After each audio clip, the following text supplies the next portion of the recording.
Assalamualaikum warahmatullahi wabarakatuh. Apa khabar semua? Nama saya Zul. Selamat datang kembali ke channel.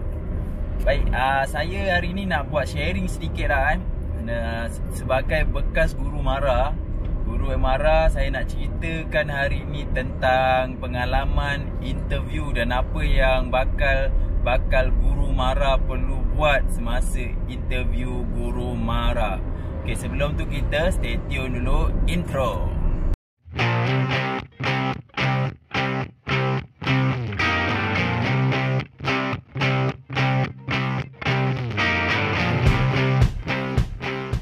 Okay, pada 2013, hujung 2013 saya dapat interview MARA di Penang, Jawi.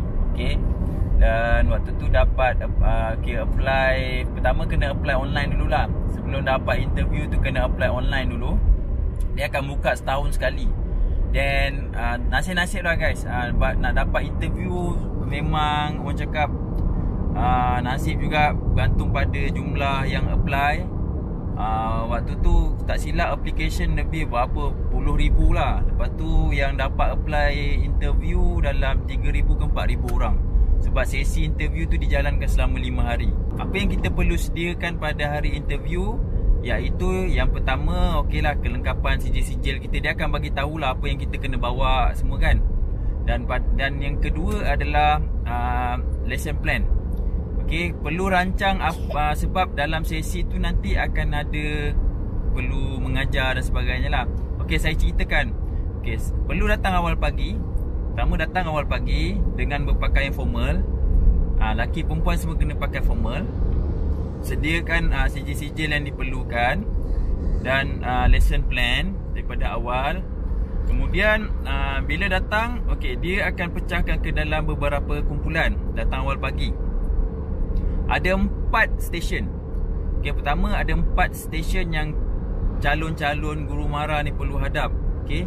Yang pertama iaitu psychometric test. Okey, psychometric quiz sebenarnya lebih tepat. So kita akan jawab psychometric quiz tu untuk menilai, dia lebih senang cakap psychometric quiz tu lebih pada kita cerita pasal diri kita, dan dia akan bagi end score dia, nanti akan menerangkan kita ni macam okey, layak tak sebagai guru atau tak. Dia ada dia punya skor-skor dia lah. Tapi pihak MARA lebih tahulah skor-skor tu maksud dia apa. Dia bukan kita dapat rendah ke dapat tinggi, tak. Dia ada maksud-maksud dia. Dan yang kedua, selepas psychometric quiz, dia ada essay dalam bahasa Inggeris mengenai diri sendiri dan mengenai MARA. Apa yang kita tahu tentang MARA dan sebagainya. Lebih kurang 350 ke 300 patah perkataan. Saya dah ingat-ingat lupa, tapi lebih kurang banyak tu. Okay. Dan yang ketiga iaitu micro teaching. Iaitu yang kita perlu buat lesson plan. Kena buat lesson plan. Kita kena mengajar lebih kurang 10 minit. Dengan siapa kita perlu mengajar? Dengan interviewers. Ada waktu saya masuk tu, ada 2 orang yang jaga. Salah kira macam yang jaga, yang tukar interviewers ni pun bukan calang-calang orang lah. Mereka dah ada pangkat dan pengalaman yang lama dalam MARA. Dan ada di antara mereka juga pengetua, timbalan pengetua, ketua jabatan, ataupun ada yang dah pangkat datuk pun ada kan.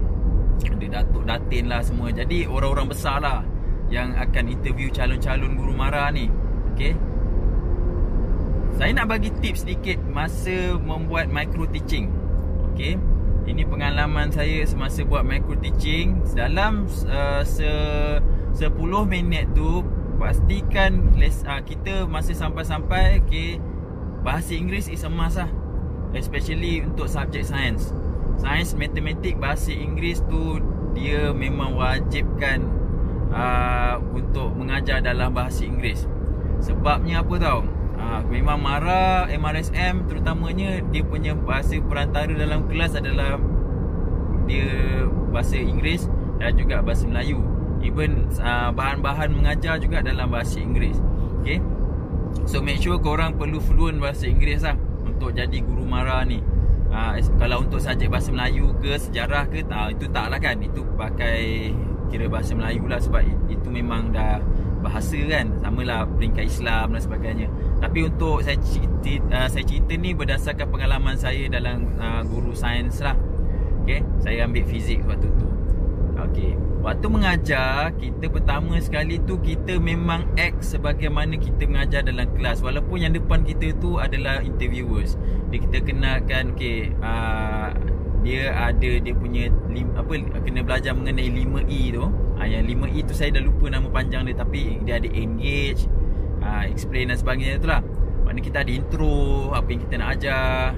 Kemudian perlu, okay, ni tips kan, jangan kita ajar syok sendiri tau.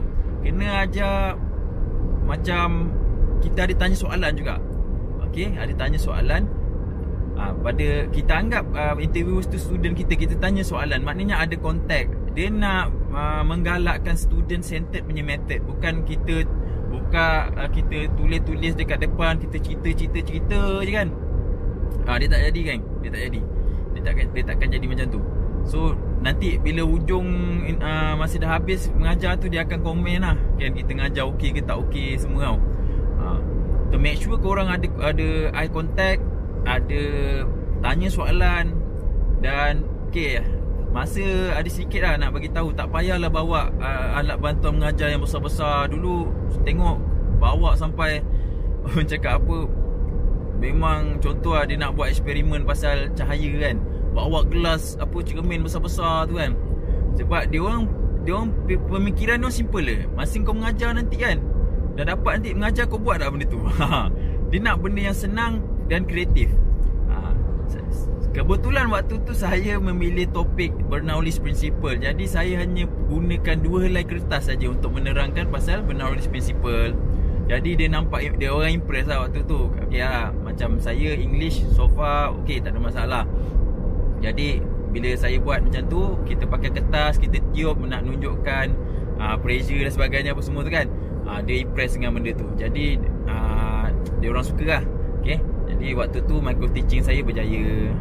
Okay, dan yang station yang keempat, okay, station yang keempat iaitu group interview. Okay, yang ni memang antara yang paling mendebarkan, sebab kita akan digroupkan dalam 4 ke 5 orang masuk dalam satu bilik, dan dekat depan kita tu pun ada dalam 4 ke 5 orang interviewers.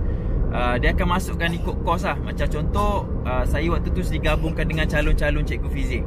Jadi dia masuk dalam tu semua calon-calon cikgu fizik, dan yang tukang interview tu pun tahu pasal fizik. Jadi dia akan tanyalah soalan.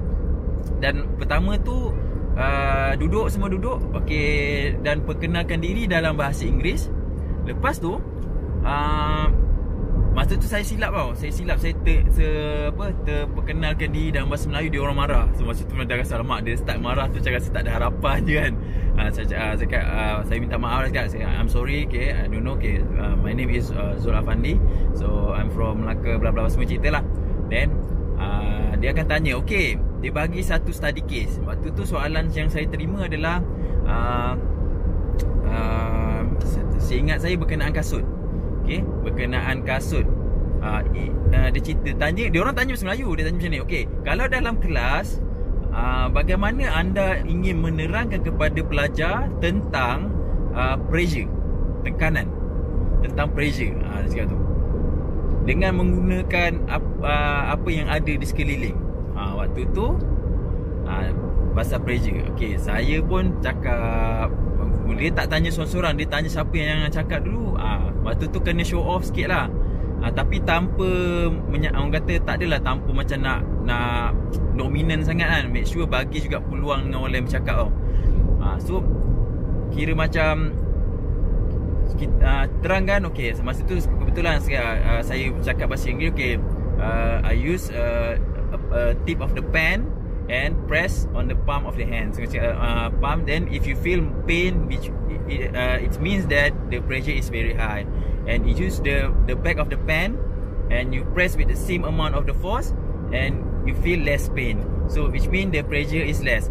So saya cakap macam tu, so macam okay lah, dia impress lah. And then orang lain pun macam try juga. Tapi masa tu saya seorang je dapat cakap dengan baik, disebabkan 3-4 calon yang lain tu bermasalah dalam bahasa Inggeris. So habislah sesi 4-4 tu. Okay, dan keluar, dan lepas beberapa bulan dapat SMS dan dapat email menyatakan saya dapat tawaran macam tu. Itulah serba sedikit, ada 4 step tu. Itu waktu 2013 lah. Sekarang saya rasa dia punya method masih lagi sama. Mungkin kalau kata beza pun mungkin sikit, tak banyak beza lah saya rasa. Okay, kesimpulan dia, make sure well prepared, pakaian mesti smart, boleh berbahasa Inggeris dengan baik, dan faham apa yang kita nak ajar, dan perlu ada eye contact, perlu ada communication dengan sewaktu kita buat micro teaching, dan confident. Okay, kita perlu menunjukkan confident level yang tinggi. Waktu bercakap tu confident kena tinggi guys. Kalau confident tak tinggi kan, memang dia tengok lembik je kan. Kita cakap tergagap-gagap kan. Memang tak cakap macam mana. Kalau dengan kita orang tak boleh bercakap macam ni, macam mana nak ngajar. Memang dia orang kadang guna bahasa pedas-pedas jugalah kan. Yelah, sebab dia cakap apa tau, lagi satu, orang yang datang minta, kita orang tak jemput. Dia guna ayat macam tu kan. Kena make sure well prepared lah. Kalau dah rasa memang nak minta guru marah, belajar bercakap bahasa Inggeris dengan baik. Dan untuk ni saya cerita untuk subjek sains lah. Untuk subjek lain pun, walaupun guna bahasa Malaysia, make sure pastikan cakap tu lancar. Praktis lah kat rumah kan, ngajar untuk 10 minit, buat lesson plan tu betul-betul, ikut timing lesson plan tu betul-betul kan. Dan dalam pastikan ada elemen kebat, ada elemen kira orang cakap student centered. Maknanya menjurus kepada student, bukan kita syok sendiri pergi present kat depan. Okay, waktu micro teaching tak pakai LCD, tak pakai apa, just pakai marker pen dengan bahan-bahan mengajar yang kita ada saja. Okay, okay, itulah serba sedikit perkongsian saya. Diharapkan calon-calon guru mara dan sebagainya akan mendapat manfaat daripada tips daripada saya ni. Walaupun sekarang saya tak lagi guru mara, saya pun dah kata full time berniaga, tapi benda-benda ni saya akan share di dalam channel saya. Semoga memberi manfaat lah pada orang lain, daripada ilmu tu hilang, baik kita share kan. Okay, kalau korang suka, ada apa-apa pertanyaan, letak komen dekat bawah, subscribe channel saya dan klik bell button. Kalau ada soalan ataupun apa-apa cadangan video berkenaan guru mara ke MRSM ke apa benda, boleh komen dekat bawah. Okay, kita jumpa lagi pada video yang akan datang. Bye. Assalamualaikum.